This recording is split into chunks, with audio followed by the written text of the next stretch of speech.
मराठा समाजाला सरसकट ओबीसी प्रवर्गातून आरक्षण मिळण्यासाठी मनोज जरांगे पाटील यांचे मुंबईमध्ये आता आंदोलन सुरू होणार आहे।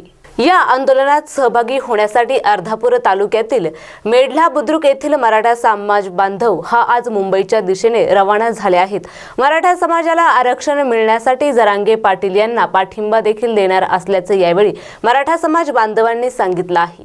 जय पांडुरंग नवले, राहणार अर्धापूर, मेढला खुर्द, तालुका अर्धापूर, जिल्हा नांदेड येथून रहिवासी असून आज आमच्या मराठी समाजाला हे गांजरावणी वापरतात आणि पाला फेकून देतात।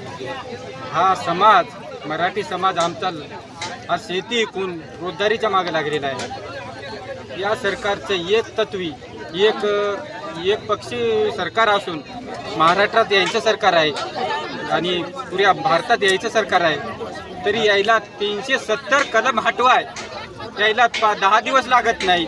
यायला राम मंदिराचा मुद्दा उचलाय यायचं हे कराय यायला हे होत नाही आणि मराठी समाजाला आरक्षण द्या यायची जरा तकलीफ होती।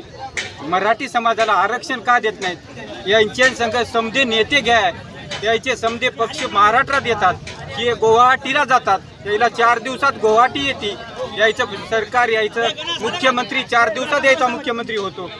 शिंदे गट एकटे होतो, शिंदे गट आधी शिवसेनेतून शिंदे गट होतो, यायला हे का प्रकारने हे करायतात आणि मराठी समाजाला आरक्षण म्हणतात। कुणबी पण मानपत्र नाही, कोणाचे कुणबी इतक्या नोंदी सापडून सुद्धा कुणबी प्रमाणपत्र सापडून सुद्धा हे मराठी आरक्षण देत नाहीत। इतक्या नोंदी सापडून सुद्धा याची तरतूद होत नाही, तरी हा मराठी समाजाला हे वापरण्याचा प्रकार करतात आणि मराठी समाजाला वापरण्याचा प्रकार हा करू नये। यामुळे आम्ही सर्व बांधव मुंबईला जात आहे। शेवट पर्याय मुंबईला मुंबईहून हटणार नाही। जोपर्यंत आरक्षण देत नाही तोपर्यंत मुंबईहून येत नाही। जर यानं आरक्षण नाही दिलं तर आम्ही आत्महत्या मुंबईत करणार, मुंबईत आमचे मुद्दे उठणार आणि तर तोपर्यंत आम्ही येणार नाही।